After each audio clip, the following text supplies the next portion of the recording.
Hey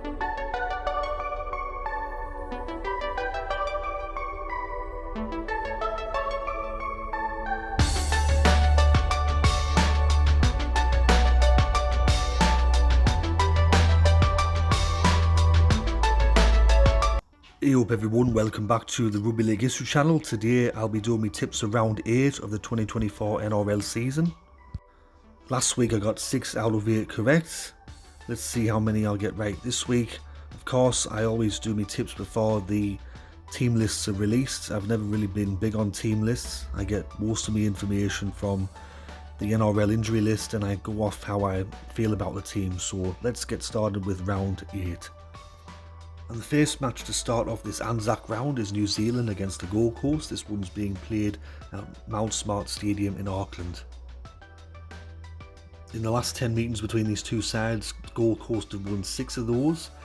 Their record, however, at Mount Smart Stadium is not that good. They're playing 14 matches there and they've only won 4 times. Now last week, New Zealand had their worst performance of the year. They were embarrassed by St George at Wynn Stadium in Wollongong. I watched some of the highlights of that game and some of the defence weren't very good, lots of shirt grabbing, and I don't think that they really showed up, to be fair. As for the Gold Coast, they've lost their opening 6 matches to the season. This is the worst start to a team since Parramatta in 2018 and South in 2006, and on both occasions them two sides got the wooden spoon. And you get some people out there like Clarkey and BKR that go, oh, we're proud of the effort, you know, the boys, they put in a good effort, but when does, you know, we're proud of the effort stop and you start panicking because you've lost the opening 6 matches of the season? Because to be honest with you, if it were my team and we'd lost the opening 6 matches of the year, I'd be fucking panicking. But for this match, I think that New Zealand will bounce back. I think last week were just a slight blip. Besides that, they've been playing quite well this year. I think that the Gold Coast will have a very, very slim chance to win this game. I think they'll be the sacrificial lambs there in Auckland, so I'm going to go for New Zealand to win 13+. And the main match on the Thursday, ANZAC Day, is of course the traditional ANZAC Day game. This is St George against Sydney Roosters. This one's being played at the new SFS. East have had the wood over St George. In recent times, they won 8 of the last 10 matches against them in the NRL. This ANZAC Day game has been going on since 2002 and it's St George that have the most wins. They've won 12 times on ANZAC Day and Sydney Roosters have won 10. Now Sydney Roosters are expecting some players back for this game, Dominic Young, Sandon Smith and also Sam Walker. As for St George, they've got some injury concerns, some slight ones, but I imagine that they'll be at full strength. Last week St George pulled off one of the upsets of the season so far, beating New Zealand in Wollongong, and Sydney Roosters had a narrow loss against Melbourne. The way St George have started the season, I think not many people have predicted it, but Shane Flanagan's got a pretty weak squad firing pretty well. I think they're going to be one of these teams this year where they're going to be a tricky opponent. Of course, they're not going to win every game. They might get battered in a couple of games, but I think that they'll also pull off a couple of wins against some big opponents. So I think St George is going to be one of them really tricky sides to beat this year. But looking at the two squads on paper, you'd probably have to go with Sydney Roosters to win this match. And I think that's what I'm going to do. I'm going to go for Sydney Roosters to win. I think that it's going to be a really tight game, as some of the games have been on ANZAC Day. So I'm going to go for Sydney Roosters to win by 1 to 6 points. I think this is going to be a really close game. It's either going to be a try or a drop goal that's probably going to decide this one. And the third match on ANZAC Day is between Melbourne and South Sydney. This one's being played at Ewey Park. In the last 10 matches that these two sides have played against each other, Melbourne have won 8 of those. And a damning statistic against South Sydney is that they've never won in Melbourne in their history. They've played 11 matches at Ewey Park, lost all 11. And they've also played 7 matches at the Alder Olympic Park Stadium and they lost all of those. South Sydney are also without even more players than before, with Tavita Totola being ruled out, and also I believe Tyrone Murray is out as well, coupled with Campbell Graham and some of the other players that they've already lost this year. It's not looking good for South. I mean, they're coming off the bye, so they should be a bit fresher, a bit fitter. But they haven't been playing well this year. They're under immense pressure.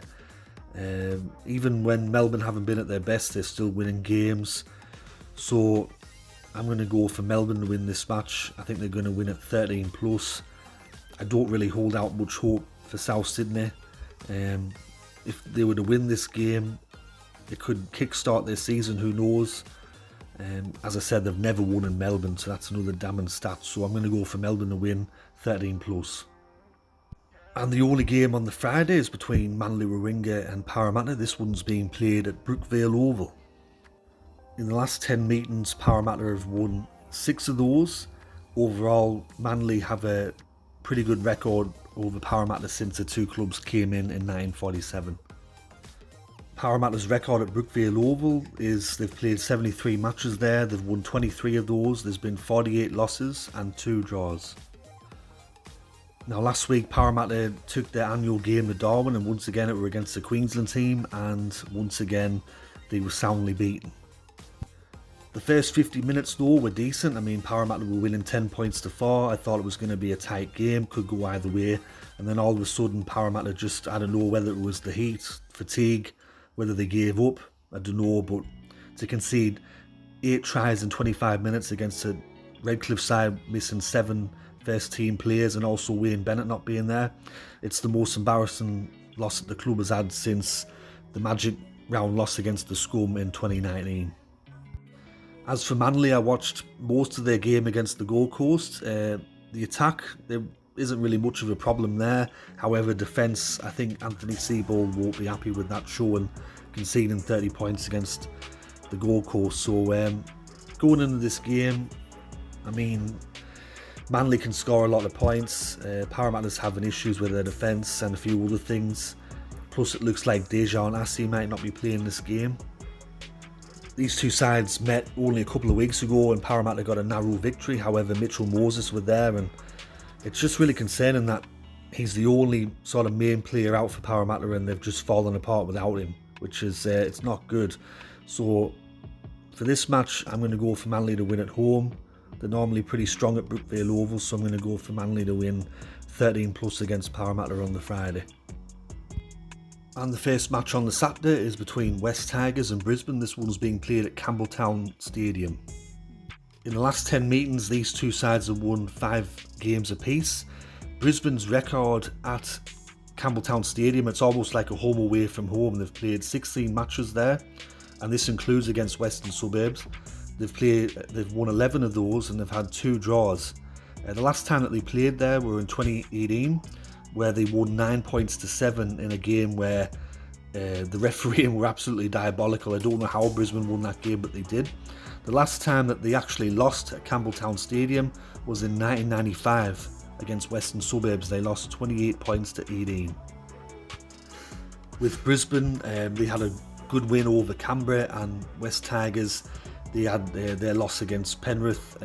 Of course, a lot of the West Tigers supporters and the head coach Benji Marshall were blaming the referees, which I mean, they lost by 18 points I think, so it weren't like a close game. But going into this game, it's another tough ask for West Tigers. Yeah, I'll go for Brisbane to win this match by 13 plus. I think they're just going to have too much speed, too much power for West Tigers to deal with. So Brisbane 13 plus. And the second match on Super Saturday is between North Queensland and Penrith. This one's being played at the Queensland Country Bank Stadium in Townsville. In the last 10 meetings between these two sides, Penrith have won 6 of those, and in 2 of them games they kept North Queensland scoreless. Their record at the new stadium in Townsville isn't very good. They've only won once there since it opened. They've had 3 losses and a draw. However, at the old 1300 Smiles Stadium, they played 19 matches there. They won 10 and lost 9, so they had one of the better records up there in Townsville at the old ground. As for North Queensland, it looks like Murray Tulungi and Highland Lukey still won't be back for them. They were diabolical against Cronulla. Some of the tries were really, really soft, including that second one that Tom Hazelton scored. That were embarrassing. As for Penrith, they had a routine win over West Tigers. Dylan Edwards, there was a bit of concerns about him, but apparently the head coach and that said that there's nothing to worry about. For this game, I mean, doesn't get any easier for North Queensland, does it? They get battered by Cronulla, and now they have to play Penrith. I think that North Queensland will put in a better showing against Penrith, but I just think that Penrith will be too good, and I think Nathan Cleary is going to be back as well, so I'm going to go for Penrith to win by 1 to 12 points on the Saturday. And the first match on the Sunday is between Redcliffe and Newcastle. This one's being played at Suncorp Stadium in Brisbane. These two sides have only met twice before and they've both won a game each. Last week, Redcliffe, without 7 of their players and without Wayne Bennett, pulled off the biggest win in their history, defeating Parramatta 8 tries in 25 minutes. As for Newcastle, they were thumped by Canberra. A very poor showing there, and it looks like Kalen Ponga, their star players, going to be out for a while. He was spotted in a moon boot, and it's really concerning times for Newcastle. They've only won 2 matches this year. One of them was against an understrength Melbourne team without Hughes and Munster, and the other one were against St George in driving rain where the conditions weren't favourable. So I mean, if you're a Newcastle supporter, you're probably saying thank God for the Gold Coast and South and Parramatta, because it's taken the pressure away from us. But I think Newcastle's under immense pressure. Redcliffe looking good to start the year. I'm going to go for Redcliffe to win this match. Even without some of their players still there, I think that they've proven that they can win without them. So I'm going to go for Redcliffe to win by 1 to 12 points on the Sunday. And the final match to close out round 8 is between Canberra and Cronulla. This one's being played at Bruce Stadium in Canberra. These two sides have, in the last 10 meetings, Canberra's won 8 of those. They had a bit of a hoodoo going over Cronulla, but the last 2 times that they've played, Cronulla's won both of them. Overall, they've played 82 matches since Canberra came in the competition in 1982, and they've had 41 wins apiece. Now, some people say that Canberra and Cronulla is a rivalry. I'll be doing a video on this later in the week at some point, so stay tuned for that. Now, I've said with Canberra that yes, they've been winning games this year, but however, when they've played against a quality opponent, they've come up short. And as for Cronulla, they're kind of going under the radar a bit. They've been picking up wins, they've been looking okay. Yes, there's some question marks about can they do it against the really big teams, but as I said, they've been getting results. With Canberra, they were dealt a massive blow. It looks like Jamal Fogarty's going to be out for 12 weeks. And that also couples with Zach Hoskin being out, Elliot Whitehead, Corey Horsburgh, a couple of other players. And I think for Cronulla, they've got a few players coming back for this match. There's a few that are expected to return. It's a really tight game to call because, I mean, Canberra's one of them teams where they're sort of hard to get a read on at times. Well, I mean, myself personally, I find them to get a hard read on. But with Cronulla as well, they're a team that's kind of up and down. We've seen that against West Tigers, and they come out against North Queensland and South and all that and put on a bit of a show. For this match though, I'm going to go for Cronulla to win. I think I'm going to go for them to win by 1 to 12 points. I think that they can get the job done down there in Canberra. So those are my tips around 8 of the 2024 NRL season. Hope you enjoyed this video. If you did, let me know in the comment section below. Let me know who you're tipping ahead of round 8. I'd be interested to know. Thanks to everyone that watched my video last week. It was one of the most watched NRL tipping videos on YouTube. And stay tuned for that Canberra-Cronulla rivalry video coming out in the week or so. So thanks to everyone. I'll catch us all later. Tally bye for now.